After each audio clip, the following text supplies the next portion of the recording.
সবাইকে রাধে রাধে বন্ধুরা, সবাই কেমন আছো? পায়েল মিলন ব্লগসে সবাইকে স্বাগত। আমি চলে এসেছি আরও একটা নতুন ভিডিও নিয়ে। সবাই কেমন আছো? আমি তো খুব ভালো আছি। আমি পুজো দিতে গিয়েছিলাম প্রসন্ন মায়ের মন্দিরে কৌশিকী অমাবস্যার দিন, তো সেটাই তোমাদেরকে শেয়ার করার জন্য চলে এসেছি।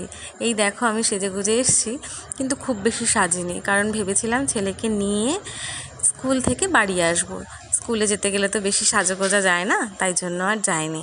আমার বর আবার বলে আমি নাকি যখন সাজি, কি বলবো, অনেক সাজি, আর বাড়িতে থাকলে আমাকে নাকি কাজের লোকের মতো দেখায়। বাড়ির বউরা তো কাজের লোকই, বলো?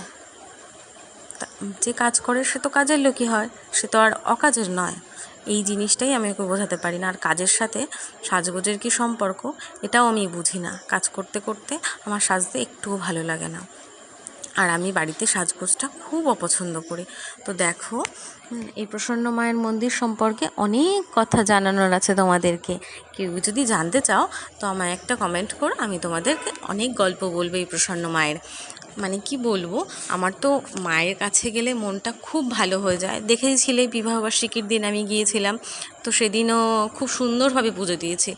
এই দিনের মতো এত ভিড় ছিল না, আমরা সুন্দরভাবে গেলাম, পুজো দিলাম, চলে এসেছিলাম। আর এই দিন এত ভিড়, আমি তো আশাই করিনি যে এতটা ভিড় হতে পারে ওখানে। আমি কৌশিকী অমাবস্যায় আগেও পুজো দিয়েছি, কিন্তু এত ভিড় ভাবতেই পারিনি যে এতটা ভিড় হতে পারে গোবরডাঙ্গাতে।